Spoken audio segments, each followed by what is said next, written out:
welcome to the Extra Pass, episode 2, presented by Melbourne United. My name's Ben Hopkins. I'm joined by my co-host, Adam Ballinger. Balls, how are you today?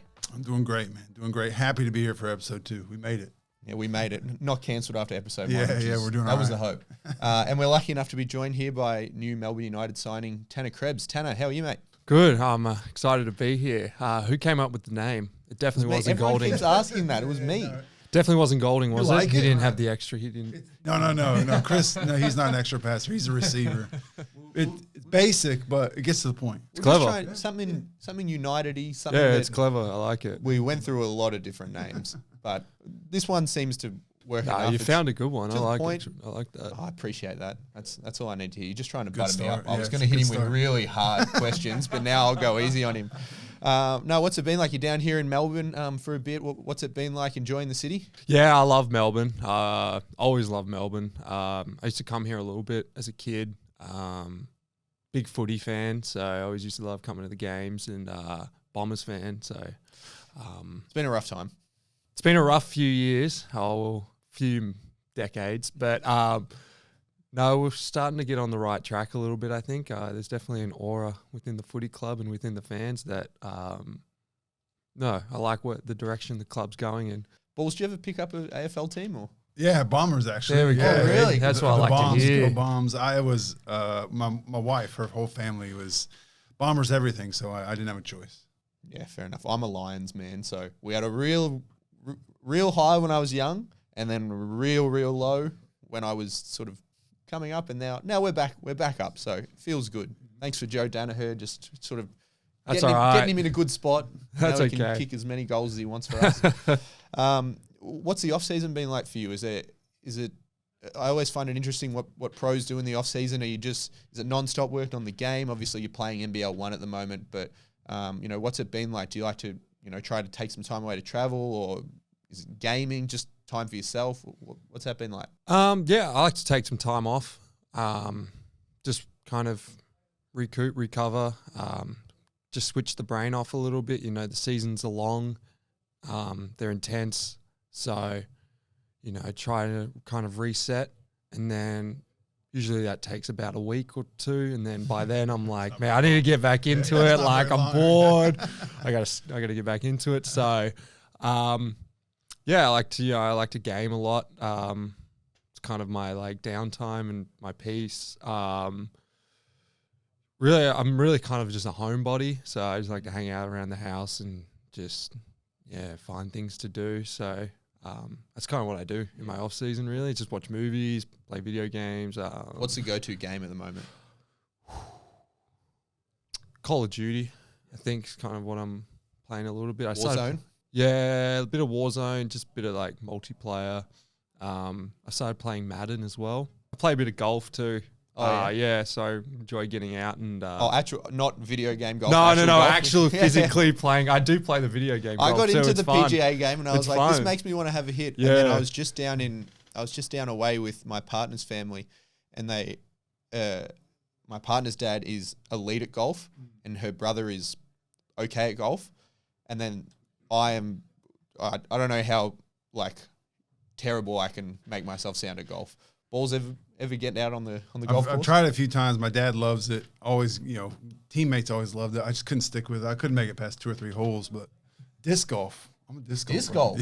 Yeah, you heard it here first. I love disc golf. So much easier, so much more fun, especially when you're just first getting into it. I played a little bit in college. It was a good Did time. you really? I Yeah, played a in bit California disc golf. especially. Yeah. It'd be a bigger sport. Yeah. Yeah, but it is. I guess it's always important to have a bit of time and get away and really reset, because they're intense seasons. Multiple games a week, and they're hard fought games. It's a physical league. Balls. What did you think yourself? Obviously you played in a slightly different era, but what was your go-to after the season finished? No, I think you made a good point of you need to relax and step back a little bit, and then you say, well, and after about a week, I think everybody's thinking off for 3 months, but it is that you go about a week, you think, oh, okay, I've had enough time off, or 2 weeks, maybe 3 weeks even, but after that, you got to get back into it, because you got to stay in shape, and you might as well. One thing I wish I would have played more in the off season. I didn't play as much. Because I'm not from here, I was concentrating on going home until I started my family and things like that. But you might as well play in some lower leagues and stay in shape and get a little bit of money for it. It just makes it a little bit easier. Well, you've been playing NBL 1. Obviously, had a really great year with Gold Coast last season, and putting up strong numbers. And Gold Coast going pretty well. What's the standard of play up there? Obviously, the NBL 1 South down here in Melbourne, a pretty strong competition. A few of our guys playing in it. Yeah, NBL 1 North, an incredibly strong league.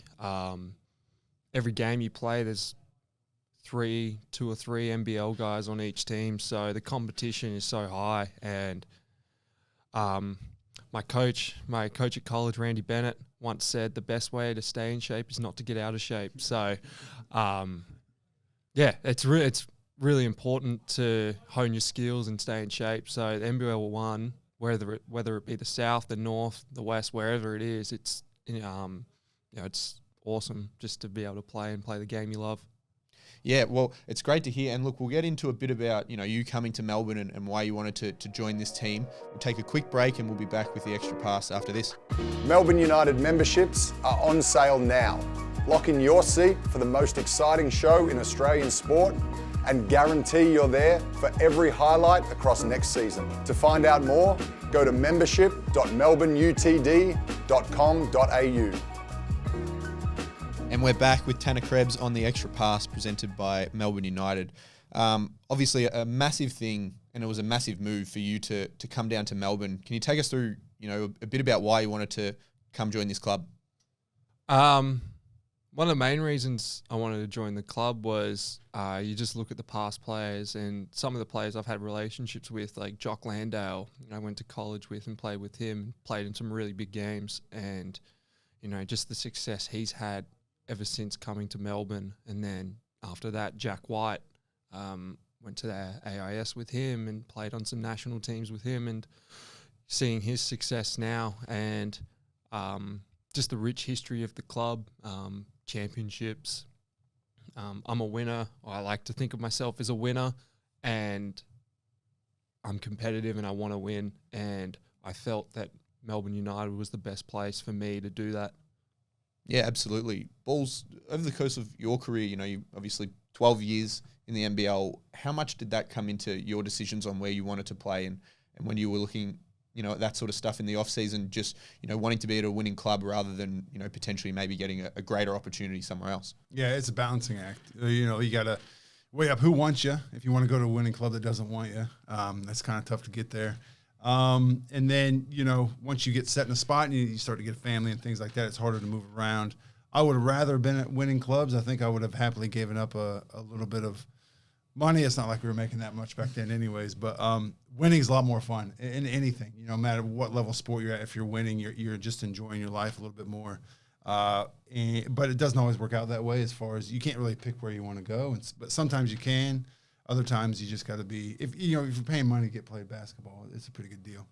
Yeah, and you talk about winning, and two elite level winners on all levels on this team that you're joining. You got Matthew Dellavedova, Chris Goulding.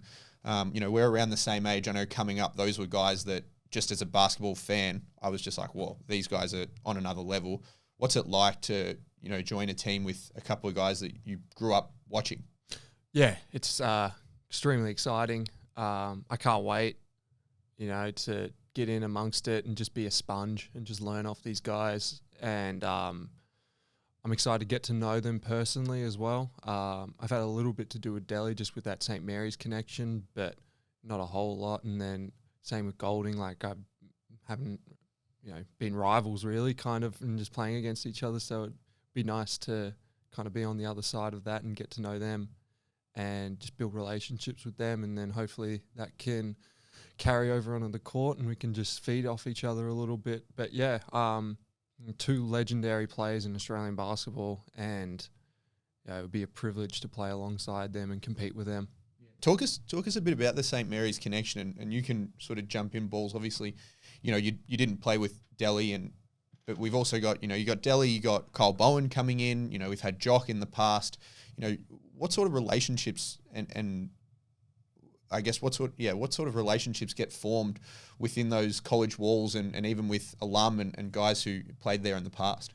Yeah, it's really interesting because I see similarities between Melbourne and St. Mary's in the terms of it's like a family, right? So one thing I noticed, and one thing that gets talked about a lot about St. Mary's, is the people that always come back and visit and during the summers are playing pickup and doing all that, and everyone comes back to St. Mary's, all the alum, everyone, every year, they always go back, and I get that same feeling from Melbourne. We were talking about it the other day, like Jack White and Landale and all those guys who were playing elsewhere are all going to come back here during their off-season to work out and scrimmage and do all that. So it's very similar, and you can see the similarities in like the close-knit and the family style, and I think it kind of attracts one another. So like for me, that was a big attraction point coming here, was I saw those similarities, and I think that just breeds success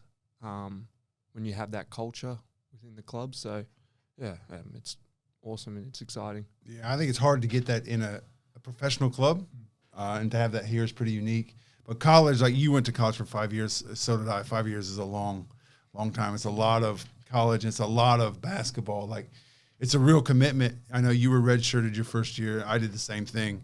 First of all, you're going into a place, and you're like, okay, for a whole year, I don't get to touch the court. I just got to practice, weights, running, all that kind of stuff.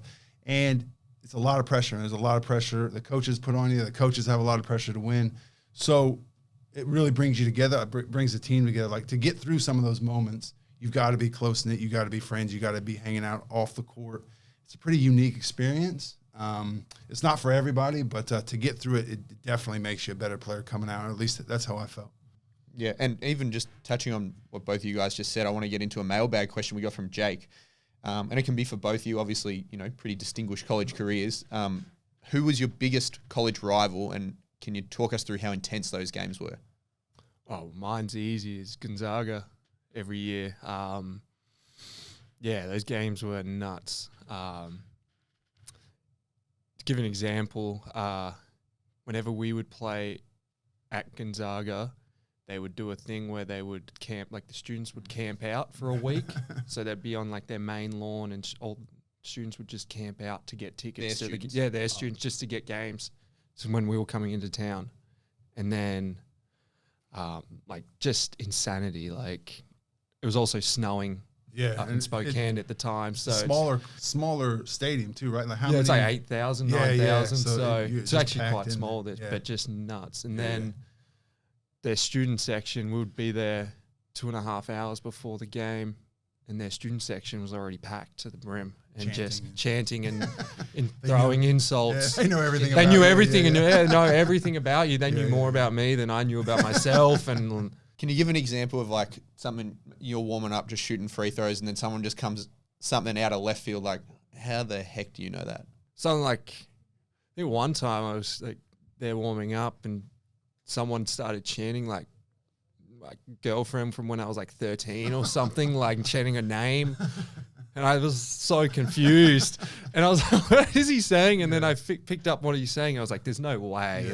Does that stuff really, does that rattle you? Oh, it's funny. Nah, not really. I kind of laugh. I just think it's all part of it, and it's kind of fun. And, they're there.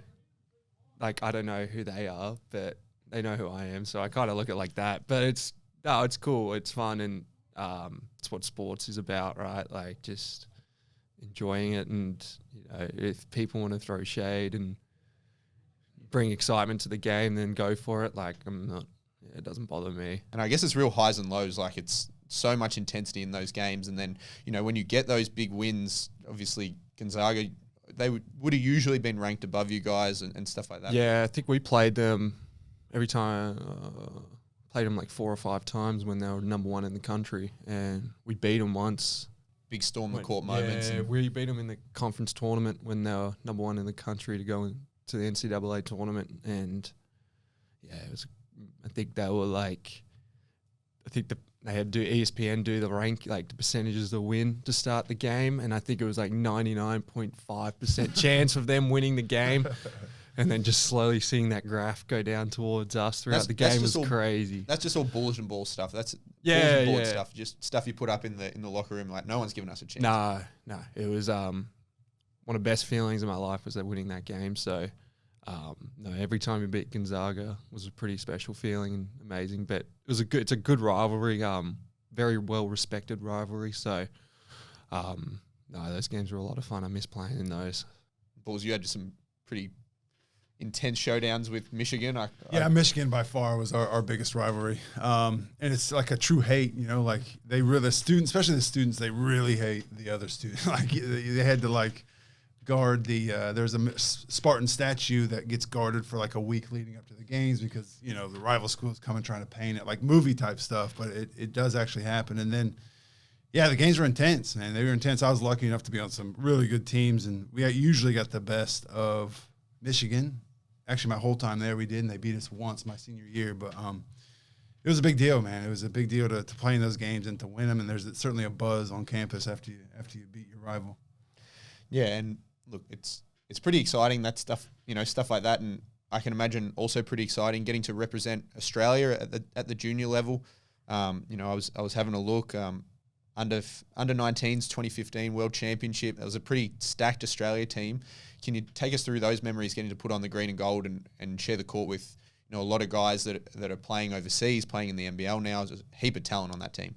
Yeah, anytime you get to put on the green and gold, it's such a special moment. That was the first time I think I represented Australia at a world 5-on-5 event. So, real honour for me. My mum, my stepdad were there to watch in Greece, so that was really cool. But yeah, like you touched on, there was some really talented players on that team. Jack White, DJ Vasiljevic, Jordan Hunter, Angus Glover. Angus Glover. Man, I feel bad. Jack McVeigh. Jack Gack? Gordon. No, his brother Dang was on it. Playing in Europe right now. Just the list goes on. Players that were on that team, and to be put in that category of those guys was really cool. It's just kind of makes you inspired to continue playing for Australia and trying to get those opportunities to put the jersey back on. Yeah, and obviously last game you probably didn't maybe achieve what you wanted to. I think played out in that 7-8 game against Spain, but last game of the tournament you go for 31. What's that feeling like? Just in a huge game against Spain, who's obviously a basketball powerhouse, even at the junior level. What's that like, regardless of what you're playing for? Yeah, it was a lot of fun. A lot of fun. It was weird. It's just I just got looks that game. I don't know why. It just happened to be that game. I was just getting open shots and I was able to knock them down. It was a lot of fun. I think I had everyone talks about the 31 points, but I think I had 8 or 9 turnovers that game too. So on inbounds passes too, I couldn't figure out how to throw the ball in. And Adam Capelin was our coach, and I remember he was just, because I was making shots, he had such a mixed emotion because I kept turning the ball over every time, but I'd come down and make a 3 the next time down, and he was just didn't know what to do. I felt bad.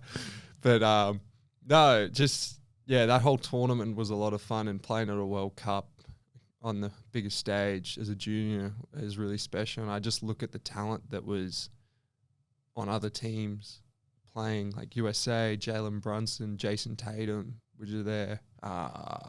Zubac from Croatia was playing there. I saw Canada, Dylan Brooks cooked you guys a couple of times. Dylan Brooks did cook us. He actually dunked on Whitey pretty badly. We're going to have to find that clip. Jack. But I remember that pretty vividly. He was still carrying on like he still does today too, which is pretty funny. But incredible talent and real big name players now that were playing in that tournament. And you talk to guys who previously played in these tournaments. I remember talking to Emmett Nahr about this stuff, and he said, man, it was just so cool now seeing all the guys that were at that Worlds that have gone on to play in the NBA, and not just play in the NBA, but are just superstars in the league. So, yeah, that's a pretty cool aspect of it. Yeah, no, it is cool. And I can imagine someone like Big Zubac was still a mountain of a man back then. Monster. Yeah, absolute monster. Croatia, it was pretty funny because Croatia ended up finishing second and actually nearly beat the USA, but they only had 7 players on their team because the rest were all sponsored by, I think they were sponsored by Adidas, Just like individual sponsors. Yeah, so they individual couldn't play. sponsors, but their like the national team sponsor was Jordan, so they wouldn't let them play on the national team until the last minute. Wow. So they only had 7 guys, and they ran through the tournament with their 7 guys, and it was like, I think the guys that were out were like their best players, some of their best players too. So they probably would have won it, but I still remember just seeing their bench empty and just rotating 7 guys. It was crazy. Yeah, that is crazy. Well, I got another mailbag here. This one from Sarah, and I can imagine it's potential. I can imagine who you might give an answer for. Another one for both of you guys, but who's the strongest guy you've played against or with? And I can imagine you might lean towards Bainesy, but who knows? Yeah, 100% Bainesy. Yeah, Bainesy's just set some mean screens. Luckily, I was starting, so I was playing in the starting group, and he was setting the screens for me. But there was, during the preseason, it definitely copped a fair few. Another one I can think of while playing at college was Rui Hachimura. Really? Yeah. I play for the Lakers now, but yeah, I had to match up on him a few times when playing against Gonzaga, and yeah, he would throw his weight around a little bit and muscle. He's just a massive athlete. Yeah. I think people are surprised at actually how big he is. Yeah, he's huge, and just that was fun always having to guard him. What about you, Balls? Well, we talked about it last episode probably, but Pero Cameron is the strongest person I've ever, naturally strong too. He would be number 1, but some other guys like I don't know if you remember Reggie Evans. Remember Reggie Evans played in the NBA? Trying to block him out on the free throw line was nearly impossible. He was just the rebounding goat. Like he was just you couldn't block him out on a free throw. It was like you didn't know what to do, and you get in big trouble if you give up an offensive board on a free throw in college. And then like remember Bobby Brannon? He played for Brisbane. He played for Brisbane back in the day. He used to call him Baywatch. He was jacked. And then there's some other ones. Zach Randolph was another guy who's incredibly naturally strong. Didn't lift a whole lot of weights either. Yeah, I always think of Nate, big Nate Jawai. Like he just. Oh yeah. It didn't matter. It didn't matter what the time of game is or how many minutes he'd played. It felt like, or how old he was. He would just come in and just push someone out of the way and get an O board and put it in. Just crazy. I remember a time with Nate, my first year playing at Brisbane, and he was setting an on-ball screen in the backcourt. He could have wiped me out, like completely wiped me out, but he kind of just like hugged me a little bit. It was really nice. I remember that, Nate. So thank you for that, man. That meant a lot. Did you have any of those in your first year, like a real rookie moment or anything that stood out where it was just like, oh man, I'm at a different level now. Like college is crazy, but you know, something is different here. I think just the intelligence that players have. I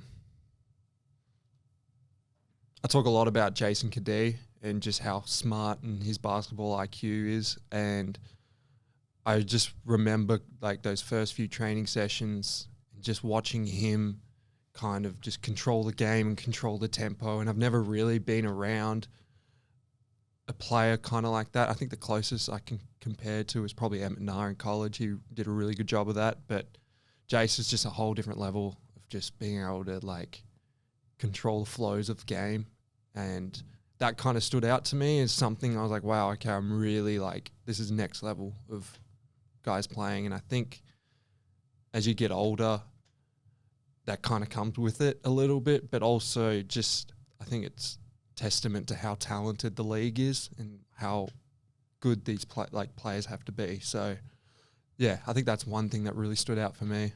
Yeah, I feel like that's something you can see in the NBL, especially with some of the vet players. They can just take it to another level, and it's just a different level of intelligence.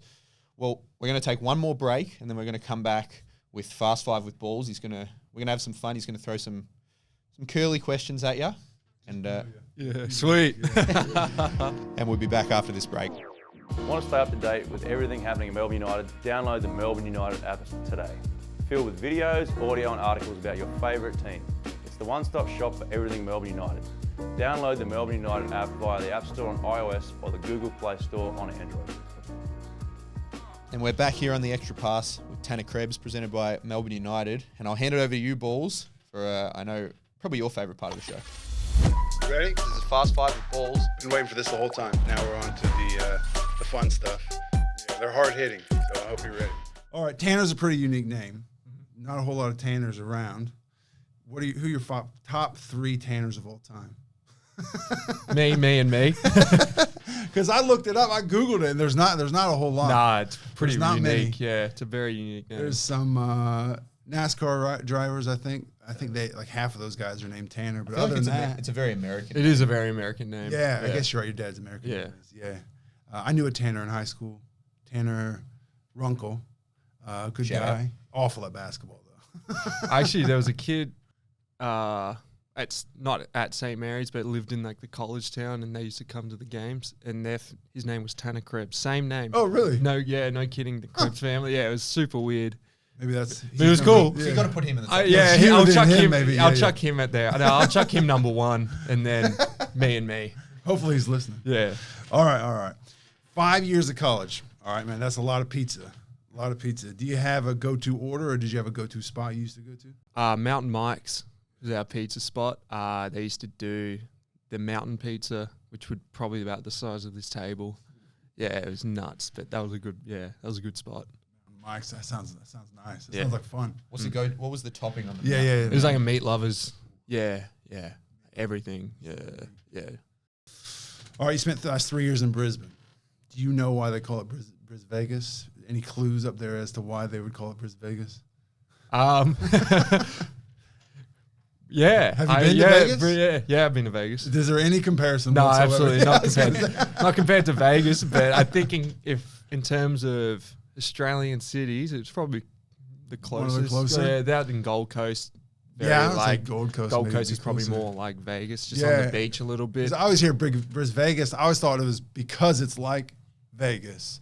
I think it's an ironic I think it's name. actually I think it's it is an a bit ironic ironic. name. I think it's a bit That's like even like on they're taking Wikipedia. It says, yeah. they're taking the piss out of Yeah, it a yeah, little yeah. bit. So, but yeah, I say we stick with it. yeah. Bris Vegas sounds good to me. I think it's hard to change now. Yeah. All right, you're born in 1996. Ben and I were both talking about this. Have you ever purchased a CD? I have actually. Yeah, which one? Do you remember so your first one or recent one? I can remember one. It was actually I remember buying Fallout Boy Yeah. a CD for my sister's birthday. No, So she was a big was it fan. for you No, or it was it wasn't for for them? me. It was for my See, it sister. wasn't But I even for bought him. the CD for Yeah, her. you actually bought the CD. And then when I was I think I would have been like 12. I bought a 50-cent CD. Nice. Yeah. The first one? Get rich, die trying. Yeah, and then my mum wouldn't let me listen. I was going to say explicitly. Yeah, she wouldn't let me listen Still to it. hidden away. Maybe. you can Yeah, I don't know. listen I could find it somewhere. See, but I yeah, was those like, were the ones. so I if you're remember. 96 and you're 10 years old, you would have been, it was 2006. And that's about the time no one bought CDs. And where Ben's disappointed. Yeah, I mean, that seems You crazy. got a bunch of CDs. You're a year older than me, and I reckon I've bought like 500 CDs in my life. That's a And lot. I think part of that comes from the aux and the USB don't work in my car, so I just have CDs on CDs on CDs. Favorite movie? You got a favorite movie? You said you're a big movie guy. You got a few favorites. It's hard to pick one. Yeah, I've got a few. I got a few favorites. I kind of like to go based on like genre. Yeah, genre. I was So, going to do that, but it'd take a long time. I think to just go off. What do you think? My favorite comedy movie, Step Brothers, for sure. It's just so Comedy good. guy right here. Yes. Hard to beat. I'm big like historian guy, like learning about history and stuff like that. And probably my favorite like history movie is Darkest Hour. About it's pre World War II, and it talks about just the development stories about that, and building up into world biggest conflict in world history. So Nice. We're getting deep, man. talks See, a lot this is about what this is for, yeah. Churchill. Yeah, it's really good. There's a book about it too, and I really want to read the book too. Did you say it's a different type of movie than Step Brothers, or was it? It's vastly different. not Will as Ferrell stars, not as doesn't he? not, Yeah, not is as Will not Ferrell as in that one comedic. too? No, not as comedic as that one. It's another genre I'm trying to think of. Spirited Away. I like actually watching a little bit of anime. Oh, nice. Yeah. So Spirited Away is probably my favorite anime movie. Yeah. Okay, last one. You currently watching a TV series. What do you got going on the go right now? Been watching Succession on binge. Yeah, really good. Dave as well on binge. Dave's good. I like I like Yeah. Dave's really Season good 3, series. Is that any good? Season 3? Yeah, it's really is? good. Yeah, Season 2 got weird. it does get a little weird. Super weird. Season 3 is cool because he's on tour, so okay, he's, yeah, I'll have to it's check a it bit out, like yeah. that. It's getting to the point where I kind of just want him to put out an actual album now. Yeah, I know. Like, Yeah. No, he's been locked in on the series, yeah. My favorite TV series, and I can't wait for season 7, is Rick and Morty. Oh, yeah. Yeah, big Rick and Morty fan. Nice. So, Nice. I like and Rick and Anthony Drimmick and I used to have, when we were both playing together in Brisbane, we'd have Rick and Morty night every Monday night. So I'd go over to his place. So you rewatch them though, right? Like Yeah, all the time. Yeah. I start season 1, Yeah, beginning go to to the the end, end, beginning and then to I'll the go end. again. Yeah. I do the same with a lot of different series. Yeah. So All right, man, you passed. there we go. Jeez, what would have happened if he failed? Yeah, no, I don't think anyone's gonna fail, but those are great answers. Just some deep dives with Tanner there. Yeah, no, awesome. Well, Tanner, it's been so good to have you on. Can't wait to see you on the court with the rest of the team. Thanks, mate. Yeah, thank you for having me.